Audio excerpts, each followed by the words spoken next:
Un silence de cathédrale, dense et pesant, s'abattit sur le bistrot des remparts au moment précis où le parrain, Jean Dubois, souleva sa fourchette en argent massif. Chaque geste de cet homme était un commandement, chaque silence une menace.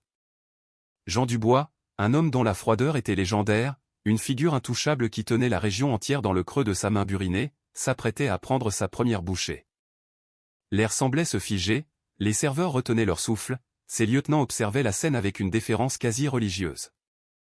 Le bœuf bourguignon, son plat fétiche, fumait délicatement dans son assiette de porcelaine de Limoges, une île de réconfort dans un océan de violence calculée. C'est alors qu'un cri, aigu et désespéré, déchira l'atmosphère feutrée de la pièce, brisant le sortilège. Ne mangez pas ça. Toutes les têtes, comme mues par un seul et même mécanisme, se tournèrent d'un bloc vers l'entrée sombre du bistrot.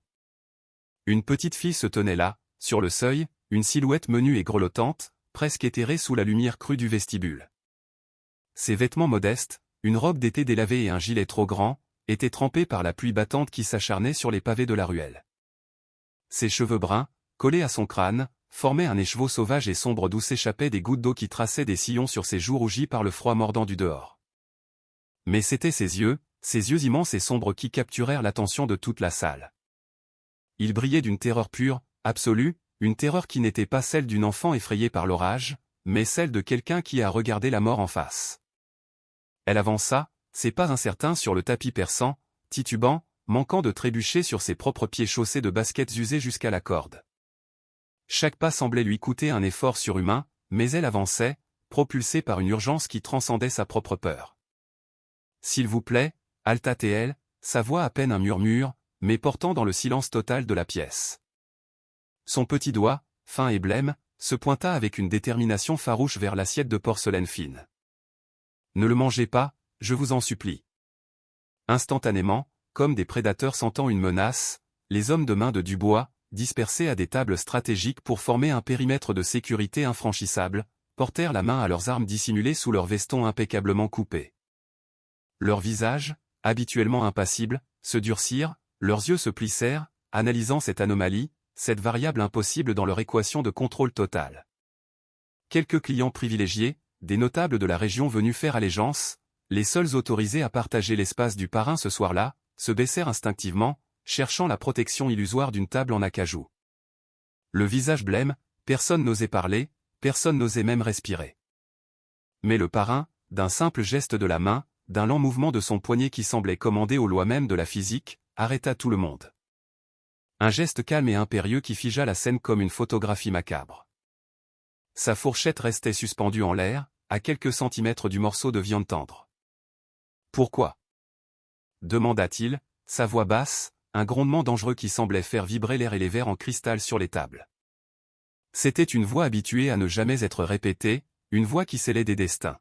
« Comment sais-tu ce qu'il y a dans ma nourriture » Les lèvres de l'enfant tremblèrent, une convulsion de froid et de peur, mais sa voix, bien que faible, fut d'une clarté cristalline. « Parce que... » murmura-t-elle, ses grands yeux fixés sur le visage impassible de Jean Dubois, point parce que j'ai vu l'homme qui l'a empoisonné. Une onde de choc invisible mais palpable parcourut la salle. La mâchoire de Jean Dubois se contracta, un unique muscle tressant sur sa joue. Sa fourchette resta suspendue, défiant la gravité, un pendule marquant la fin d'une ère de certitude.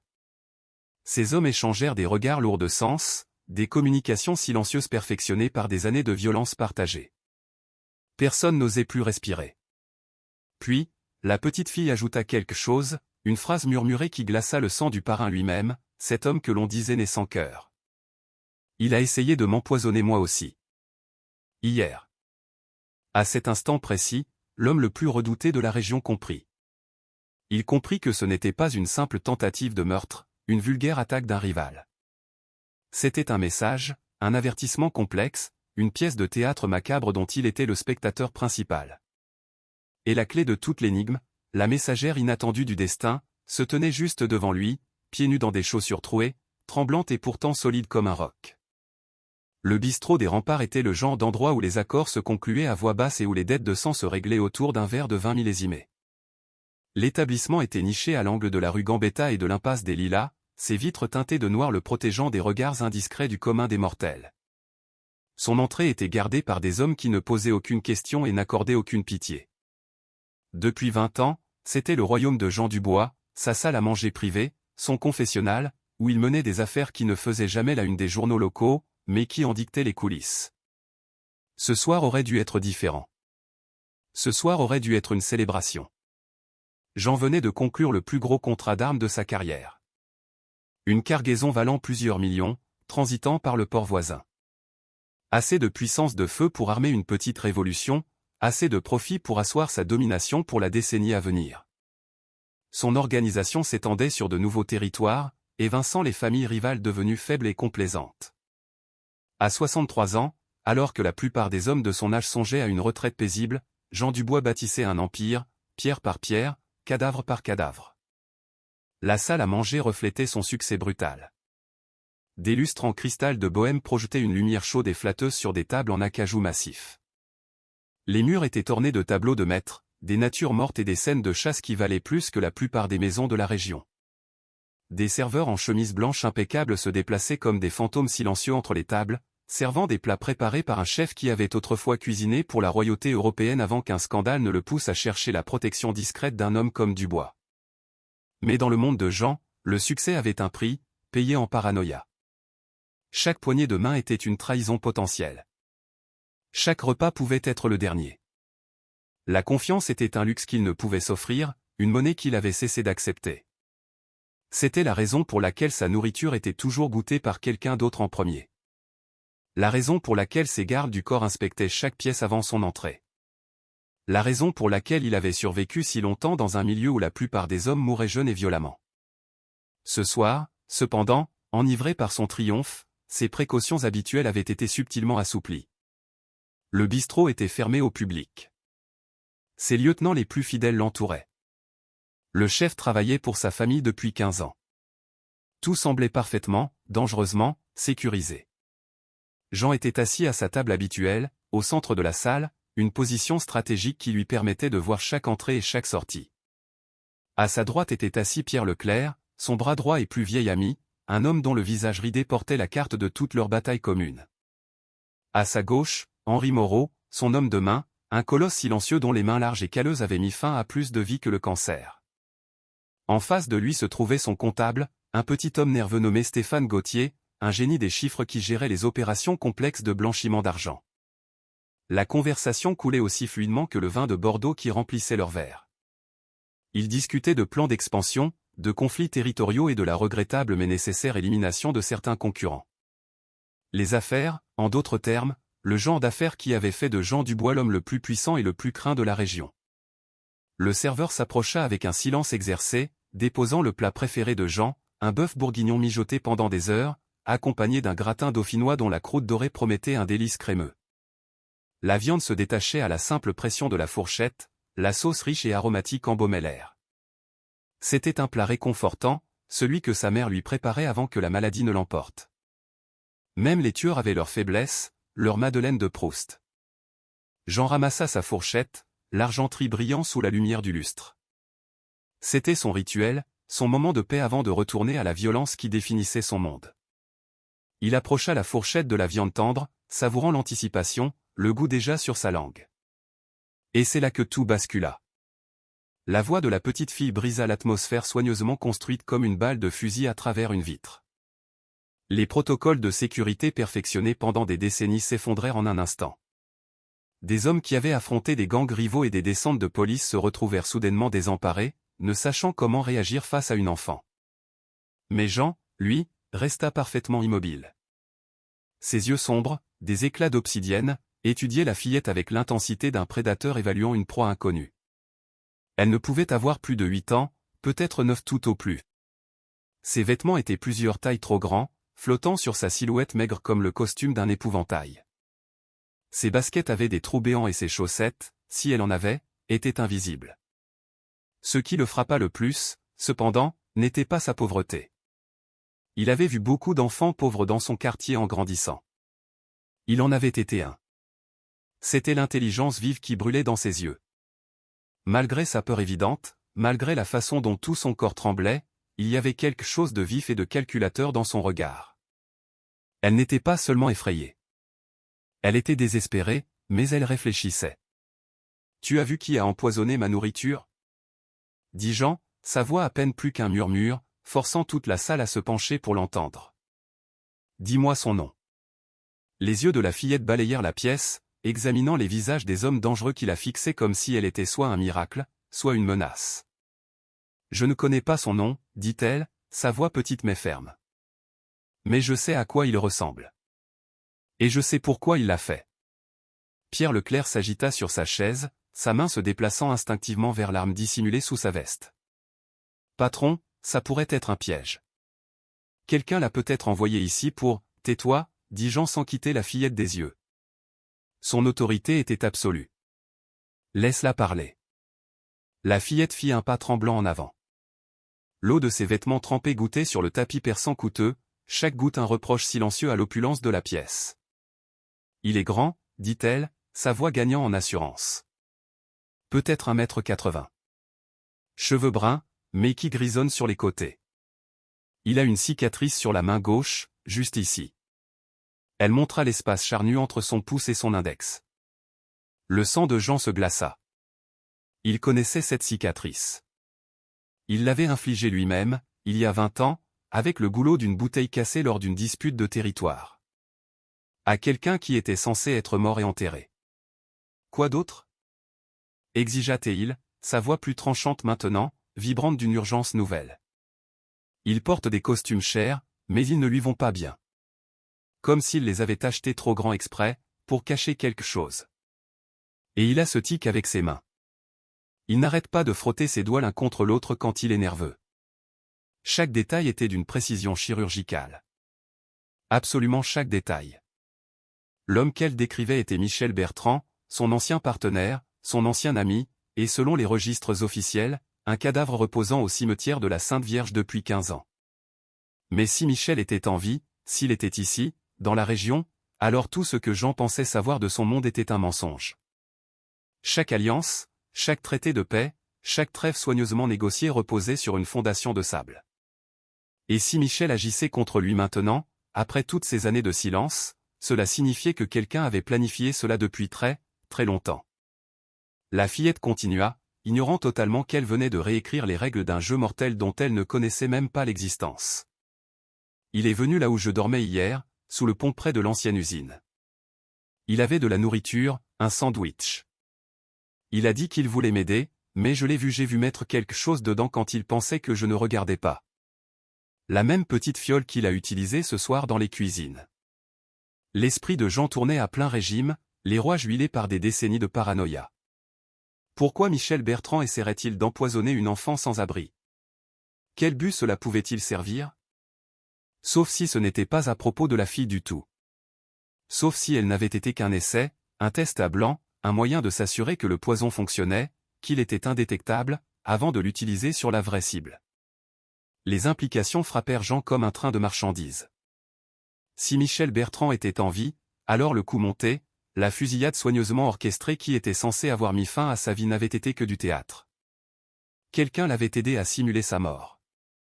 Quelqu'un ayant accès au registre de la morgue, aux concessions de cimetières, et assez d'influence pour faire disparaître un corps sans poser de questions.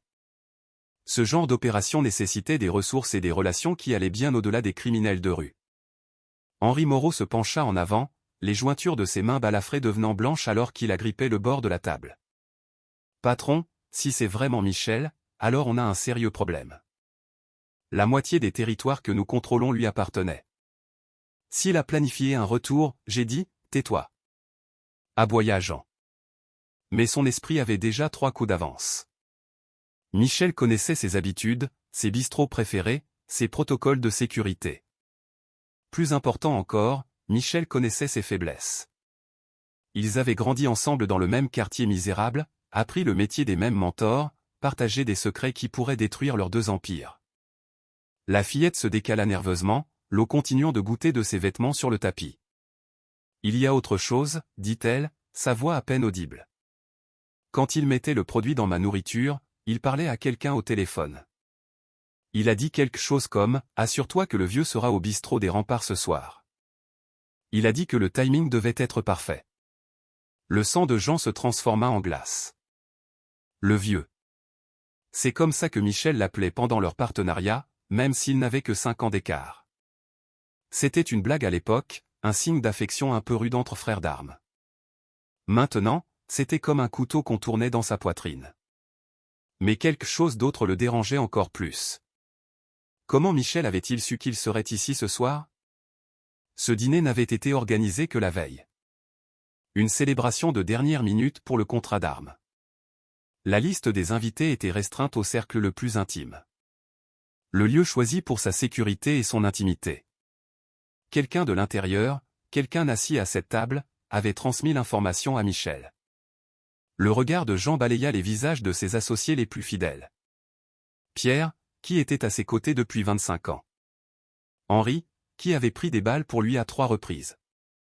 Stéphane, qui gérait des finances trop sensibles pour que quiconque d'autre y touche.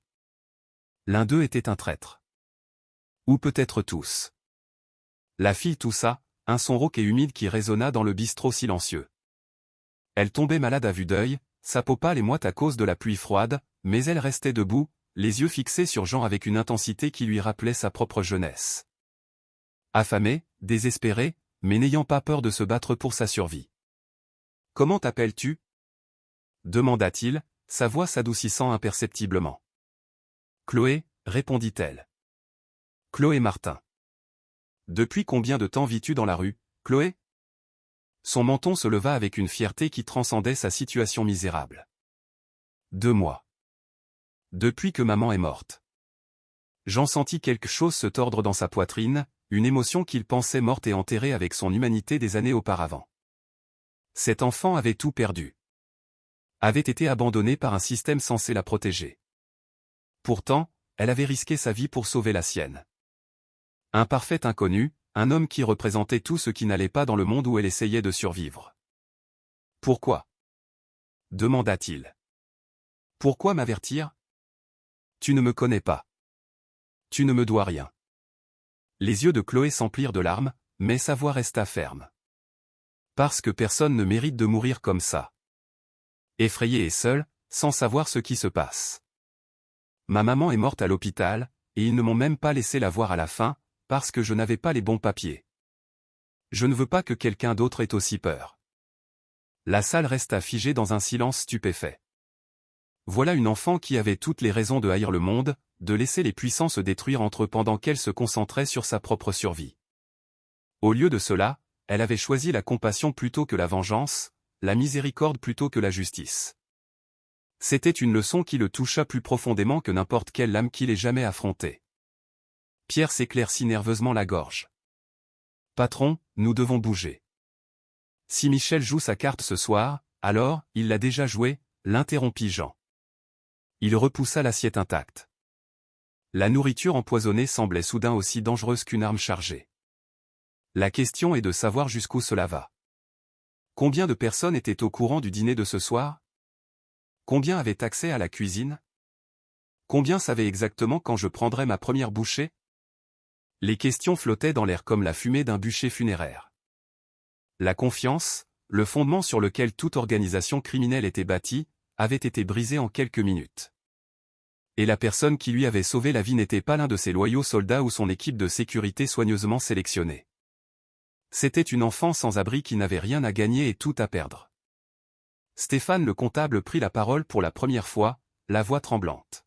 « Monsieur Dubois, s'il y a une fuite dans l'organisation, nous devons la trouver rapidement. La livraison d'armes arrive demain soir. Si Michel est au courant de ça aussi, alors nous sommes tous des hommes morts. » Jean se leva lentement, ses mouvements délibérés et contrôlés, malgré le chaos qui faisait rage dans son esprit. Il contourna la table jusqu'à se tenir directement en face de Chloé, cette petite fille qui venait de bouleverser son monde. De près, il pouvait voir l'intelligence brûler derrière ses yeux sombres, la façon dont elle étudiait son visage comme si elle lisait un livre écrit dans une langue qu'elle seule comprenait. « Chloé, dit-il doucement. J'ai besoin que tu me dises tout ce dont tu te souviens à propos de cet homme. Chaque détail, aussi petit soit-il. Peux-tu le faire ? » Elle hocha la tête, puis grimaça alors qu'une autre quinte de tout secouait son petit corps.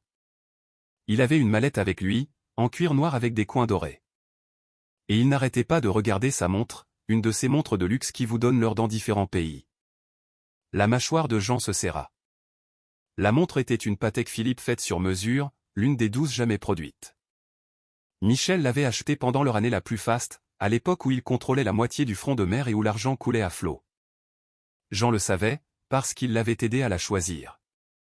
Quoi d'autre? Il avait une voiture garée de l'autre côté de la rue au Jeu d'Or. Une grande Citroën DS noire, aux vitres teintées. Mais j'ai vu la plaque d'immatriculation. Elle commençait par les lettres MB. Michel Bertrand. Même en se cachant, même après 15 ans de mort supposée, l'homme ne pouvait résister à l'envie d'afficher son identité.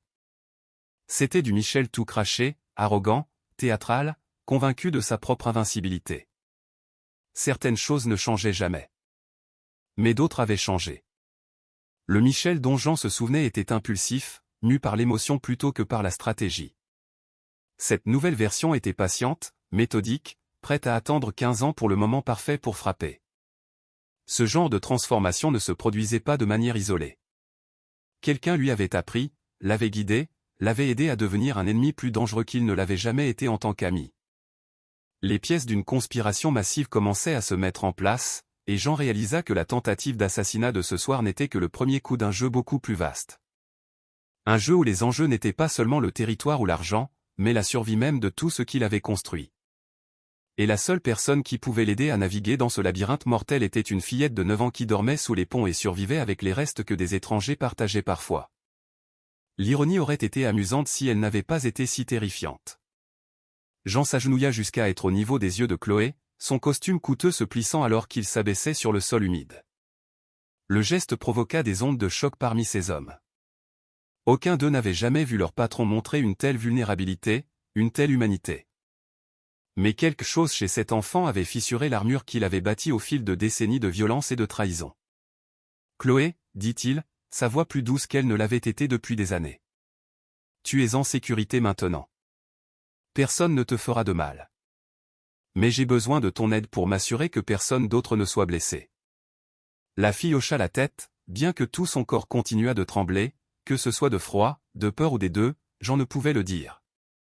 Ce qu'il pouvait voir, c'était la détermination farouche sur son jeune visage, le même regard qu'il avait eu, enfant, lorsqu'il avait décidé de se rebeller contre les petites frappes qui contrôlaient son quartier. « L'homme qui a essayé de t'empoisonner, continua Jean, a-t-il dit autre chose? Quelque chose à propos d'autres personnes, d'autres endroits? » Chloé ferma les yeux, se concentrant. Il était souvent au téléphone, parlant toujours de timing et de planning. Il a mentionné quelque chose à propos d'un entrepôt, près des quais. Il a dit que tout devait se passer avant l'arrivée des navires. Henri Moreau échangea un regard significatif avec Pierre. La zone d'entrepôt était l'endroit où la cargaison d'armes devait arriver le lendemain soir. Si Michel était au courant de cette opération, alors les implications allaient bien au-delà d'une simple tentative d'assassinat. Il s'agissait de détruire toute l'entreprise de Jean. « Patron, » murmura Pierre avec urgence. « S'il est au courant de la cargaison, je l'ai entendu, le coupa Jean sèchement. » Il se releva, son esprit calculant déjà les mouvements nécessaires. « Stéphane, appelle nos contacts au port. Je veux que la sécurité soit triplée sur chaque entrepôt que nous contrôlons. Henri, rassemble les suspects habituels. Quiconque a eu des contacts avec Michel ces 5 dernières années, mort ou vif apparemment. »« Et la fille ?» demanda Henri, jetant un coup d'œil à Chloé avec une incertitude évidente. Jean regarda l'enfant qui venait de lui sauver la vie, et peut-être toute son opération. Elle tremblait toujours trempée par la pluie, ayant toujours l'air de pouvoir s'effondrer à tout moment. Mais ses yeux restaient fixés sur son visage, attendant de voir quel genre d'homme il était vraiment. L'ancien Jean l'aurait vu comme un élément gênant à éliminer, un témoin qui en savait trop, qui pourrait potentiellement causer des problèmes plus tard. Dans son monde, le sentimentalisme était un luxe qui vous faisait tuer. La pitié était une faiblesse que les ennemis exploitaient. Mais quelque chose avait changé à cet instant où Chloé avait crié son avertissement. Peut-être était-ce le souvenir de sa propre enfance, quand il n'était qu'un autre gamin affamé dans ces mêmes rues. Peut-être était-ce la prise de conscience que la vraie loyauté ne pouvait être ni achetée ni intimidée. Elle devait se mériter par des actes, non par la peur. « La fille vient avec nous, dit finalement Jean. Elle est sous ma protection maintenant. Ces hommes parurent stupéfaits. En 25 ans de service pour Jean Dubois, aucun d'eux ne l'avait jamais entendu prendre personnellement la responsabilité d'un civil. Mais il y avait quelque chose dans son ton qui décourageait toute discussion. « Monsieur », s'aventura nerveusement Stéphane. « Faire entrer une étrangère dans nos opérations pourrait être quoi ?» La voix de Jean portait une nuance dangereuse. Plus risqué que d'avoir un traître dans notre cercle intime. Plus dangereux que de tomber dans un piège évident parce que nous étions trop arrogants pour le voir venir. Le comptable se tut, le visage blême. Tout le monde dans la pièce comprit l'implication. Si Chloé n'était pas intervenue, Jean serait mort à l'heure qu'il est, et avec lui serait morte toute chance de découvrir la conspiration qui menaçait de tout les détruire. Jean se retourna vers Chloé, qui observait cet échange avec l'attention aiguë de quelqu'un qui avait appris à lire les humeurs des adultes pour survivre. « As-tu faim » demanda-t-il. Elle hocha la tête avec hésitation. « Je n'ai pas mangé depuis hier matin. » Pierre, fais préparer quelque chose de sûr par la cuisine. Et trouve-lui des vêtements secs. Il doit bien y avoir quelque chose qui lui ira. Jean marqua une pause, étudiant le visage de la fillette. « Chloé, je vais te demander de faire quelque chose qui pourrait être effrayant, mais je te promets que tu seras en sécurité. Me fais-tu confiance ?» La question flottait dans l'air. Voilà une enfant qui avait toutes les raisons de se méfier des adultes puissants, à qui l'on demandait de mettre sa foi en l'un des hommes les plus dangereux de la région. Chloé regarda autour d'elle, observant les visages des criminels endurcis, le décor luxueux, les armes à peine dissimulées. « Vous n'avez pas mangé la nourriture quand je vous ai dit de ne pas le faire, dit-elle simplement. Ça veut dire que vous écoutez. La plupart des adultes n'écoutent pas les enfants. C'était une observation profonde, livrée avec l'honnêteté naturelle que seuls les enfants possédaient. Jean se surprit à sourire, pour la première fois depuis des mois.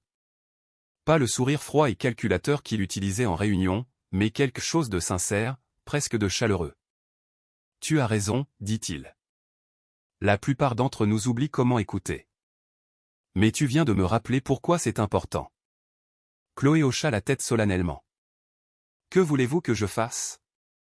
J'ai besoin que tu m'aides à trouver l'homme qui a essayé de nous faire du mal à tous les deux.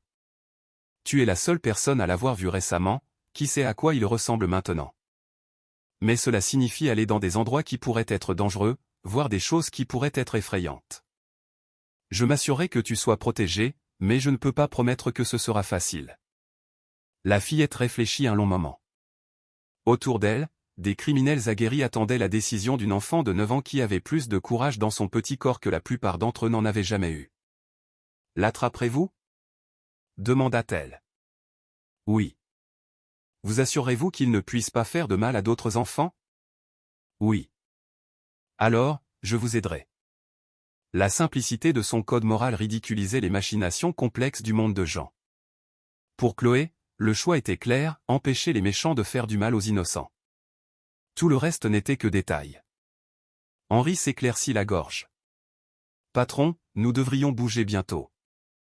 Si Michel prépare quelque chose pour demain soir, nous devons prendre de l'avance. » Jean hocha la tête, mais son attention fut attirée par autre chose que Chloé avait mentionné.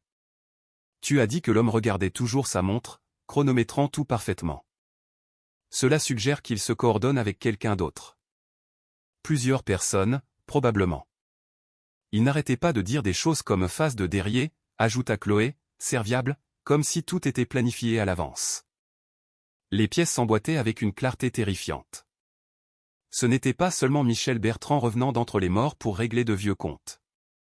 C'était une campagne soigneusement orchestrée pour démanteler tout ce que Jean avait construit. La tentative d'assassinat n'était que le premier acte. Le sabotage de la cargaison d'armes de demain ruinerait ses finances et sa réputation. Mais qu'est-ce qui viendrait après ? Pierre se pencha en avant, pressant. « Patron, si c'est aussi gros que ça en a l'air, nous devons contacter nos alliés. La famille Torino, les Russes peut-être même, non. » La voix de Jean était ferme. « Nous ne savons pas jusqu'où va cette conspiration. Pour tout ce que nous savons, nos alliés en font partie. Nous gérons ça en interne, jusqu'à ce que nous sachions à qui nous pouvons faire confiance. Mais monsieur, si nous sommes en infériorité numérique, nous ne sommes pas en infériorité numérique, l'interrompit Jean, jetant un coup d'œil à Chloé. Nous avons quelque chose qu'ils n'attendent pas. Nous avons la vérité. La fillette leva les yeux vers lui, des yeux qui contenaient une sagesse bien au-delà de son âge. Ma maman disait que la vérité finit toujours par sortir. Mais que parfois, elle a besoin d'aide pour trouver son chemin. Une autre observation profonde d'une source improbable. Jean réalisa qu'en essayant de protéger Chloé, il se protégeait peut-être lui-même.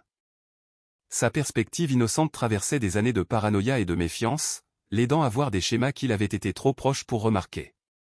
Stéphane, ordonna Jean, je veux un audit financier complet de tous ceux qui étaient au courant du dîner de ce soir. Cherche des paiements inhabituels, des dépenses inexpliquées, tout ce qui ne correspond pas au modèle normal. Henri, commence la surveillance de la zone d'entrepôt, mais reste discret.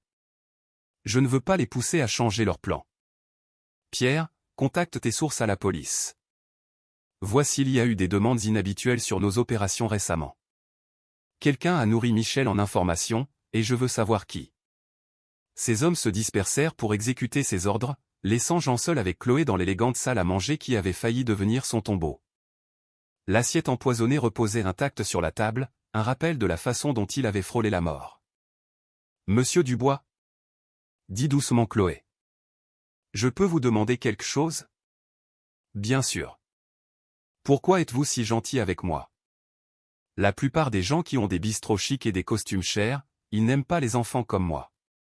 Ils font comme si nous étions invisibles. » La question le frappa plus durement que n'importe quel coup physique qu'il ait jamais reçu. Voilà une enfant qui lui avait sauvé la vie, et elle ne pouvait pas comprendre pourquoi il la traitait avec une décence humaine élémentaire. Quel genre de monde avait-il créé, où la gentillesse était si rare qu'elle semblait suspecte ? Parce que, dit lentement Jean, choisissant ses mots avec soin, parfois, les personnes les plus importantes sont celles que tout le monde ignore. Parfois, la personne qui peut vous sauver la vie est la dernière personne à laquelle vous vous attendriez. Chloé hocha la tête, pensive. C'est pour ça que vous êtes devenu un, elle s'interrompit, cherchant manifestement comment décrire sa profession. Un criminel ? Compléta Jean avec un sourire ironique. Parce que tout le monde m'ignorait quand j'étais jeune, et j'ai décidé de les forcer à faire attention. Quelque chose comme ça. Jean se rassit, son costume coûteux contrastant vivement avec les vêtements en lambeaux de Chloé. Mais à cet instant, la distance entre leurs mondes semblait plus petite que jamais. Tu sais ce qui est drôle ? Dit-il. J'ai passé toute ma vie à me battre pour ne plus jamais être impuissant. J'ai bâti un empire. Je me suis entouré de soldats loyaux.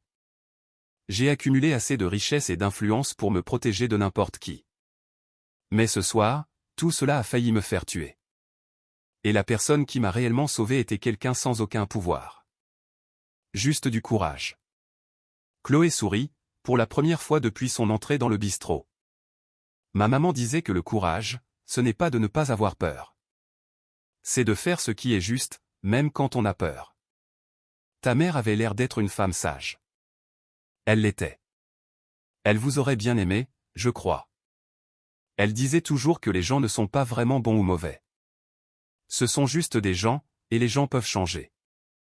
L'innocence de cette déclaration était presque déchirante.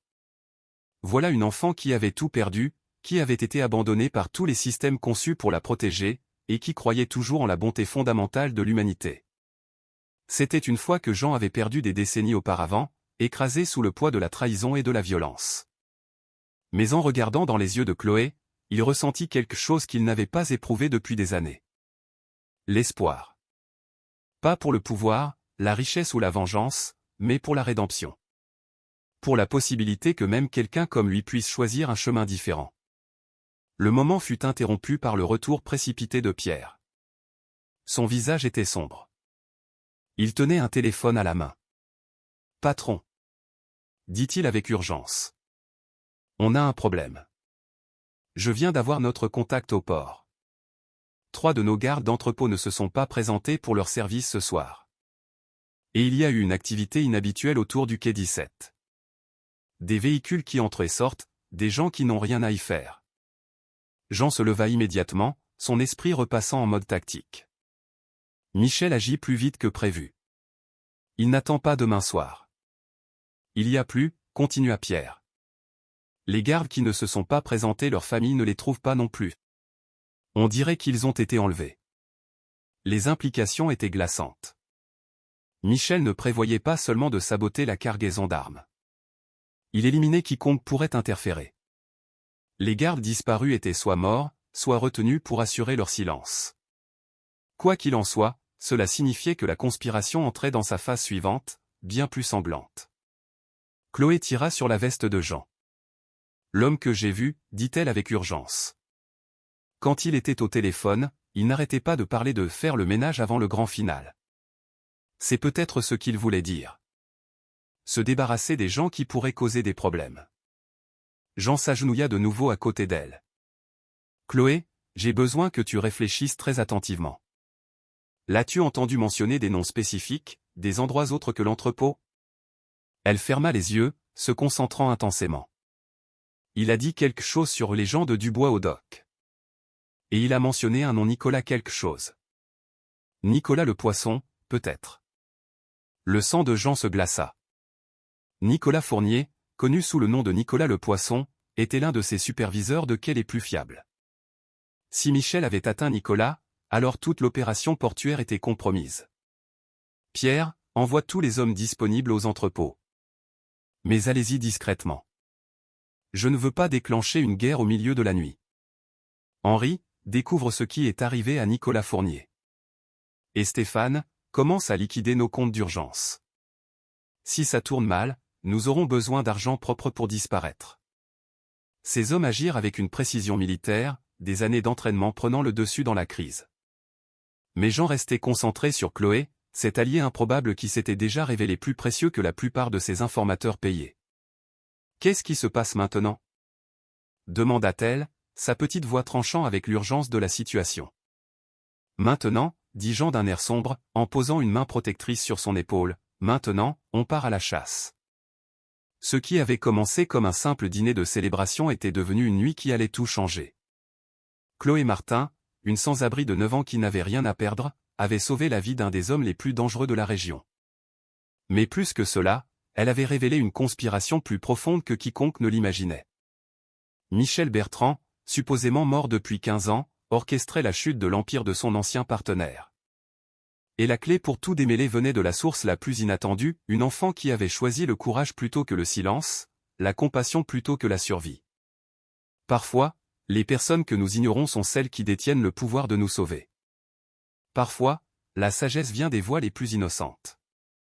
Et parfois, même les cœurs les plus endurcis peuvent être fendus par un seul acte de bravoure. La chasse ne faisait que commencer.